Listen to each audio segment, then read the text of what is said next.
नमस्कार मित्रांनो. दुर्गा या मालिकेच्या आजच्या भागात आपण बघणार आहोत की माईसाहेब दुर्गाला येऊन विचारतात, आम्ही किती विश्वासानं तुमच्या जबाबदारीत सोपवली होती सुनबाई, की सगळं फराळं तुम्ही तुमच्या हाताने बनवायचं आणि तुम्ही ते विकत आणले. हे करायच्या आधी आम्हाला एका शब्दानेही विचारावंसं नाही वाटलं तुम्हाला? अभिषेक, हे तुम्हाला कसं चाललं? त्यावर अभिषेक बोलतो, दुर्गा, का केलंस तू? तुला नव्हतं जमत तर मला सांगायचं, मी मदत केली असती तुला.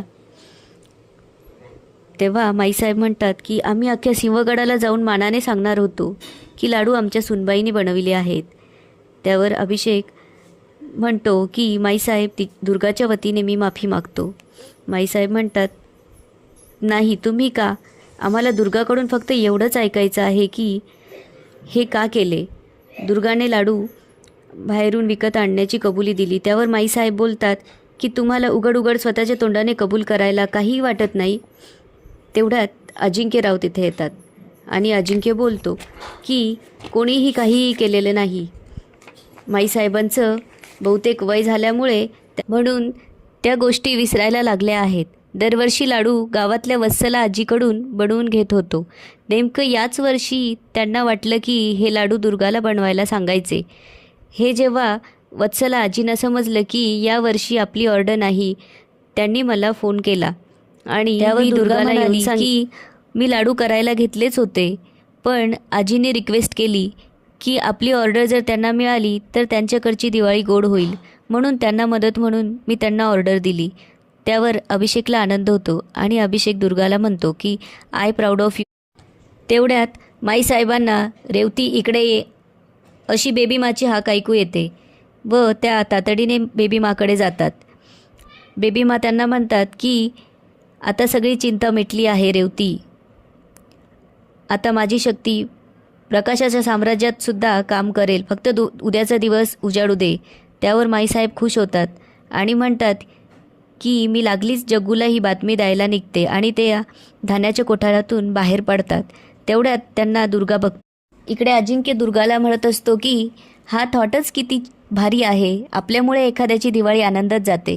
मला खूप आवडला तुझा हा स्टँड. कोणाला काय वाटायचं ते वाटू दे, मला खूप भारी वाटलं. तेवढ्यात दुर्गा अभिषेकला म्हणते की मला तुला काही सांगायचं आहे, पण माईसाहेबांच्या बाबतीत आहे. तू त्या दिवशी बेबी मांडना जायला सांगितलं होतं, आठवतं का? पण मला असं वाटतं की ते अजूनही आपल्या घरातच आहे. त्यावर अभिषेक बोलतो, काय बोलतेस तू? त्यावर दुर्गा बोलते, मला दाट शक्यता आहे की माईसाहेबांनी बेबीमाला त्या कोठारात ठेवलं आहे. हवं तर तू ईशाला विचार आणि ती झालेली सगळी हकीकत सांगते. अभिषेक दुर्गाला घेऊन माईसाहेबांकडे येतो. तेव्हा माईसाहेब म्हणतात, हे काय चालवलं आहे अभिषेक? तुम्ही स्वतः बेबीमांना इथून जायला सांगितलं ना, मग त्या धान्याच्या कोठारात कशा येतील? त्यावर मामा पण बोलतात की एवढ्याशा जागेमध्ये धान्य सोडून दुसरं काहीच नाही, तिथे बेबीमा कशा राहतील? त्यावर अभिषेक बोलतो की तुम्ही चावी द्या, तुम्ही का अडेवेडे घेताय? त्यावर माईसाहेब मामाकडून म्हणजे जग्गूकडून चावी घेते आणि अभिषेकला देते. अभिषेक दुर्गाला घेऊन धान्याच्या कोठाराकडे निघतो.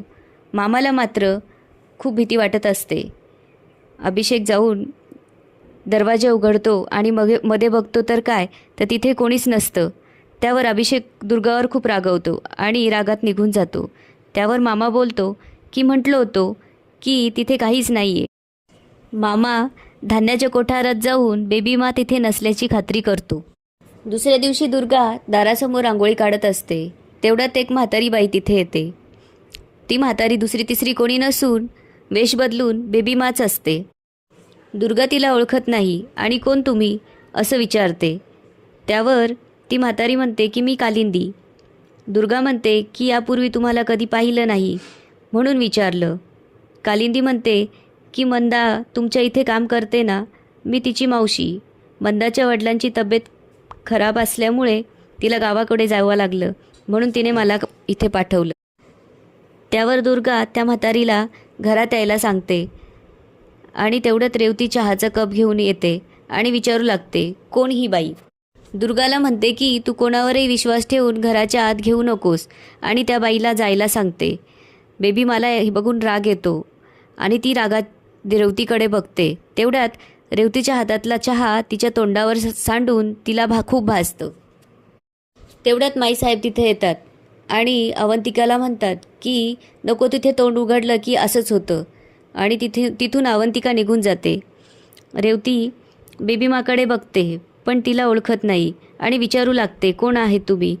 त्यावर बेबीमा म्हणते की मी इथं कामाला आले आहे. त्यावर रेवती म्हणते की हां ठीक आहे, तर कामाला लागा आणि नीट काम करा, मला चहा आणून द्या बाहेर. इकडे अभिषेक बाहेर जाण्याची तयारी करत असतो. तेवढ्या दुर्गा तिथे येते आणि त्याला विचारू लागते की काय चाललं आहे अभिषेक. अभिषेक रागात असतो. त्यावर दुर्गा म्हणते की काय झालं आहे. त्यावर अभिषेक म्हणतो की तुझ्या सांगण्यावरून मी माईसाहेबांवरती संशय घेतला. त्यावर दुर्गा अभिषेकची माफी मागते. अभिषेक दुर्गाला म्हणतो की काय करू दुर्गा, आज मी तुझ्या सांगण्यावरून माईसाहेबांवर डाऊट घेतला. त्यावर दुर्गा कान पकडून अभिषेकची माफी मागू लागते. अभिषेक इट्स ओके म्हणून दुर्गाला माफ करतो. तेवढ्यात दुर्गा कालिंदीबद्दल अभिषेकला सांगू लागते. त्यावर अभिषेक विचारतो, कोण आहे ही कालिंदी? त्यावर दुर्गा अभिषेकला म्हणते की आपल्याकडे ती मंदा आहे ना, तिची मावशी, पण मला तिच्याकडे पाहून थोडंसं विचित्रच वाटतंय. आणि इथेच आजचा भाग संपतो.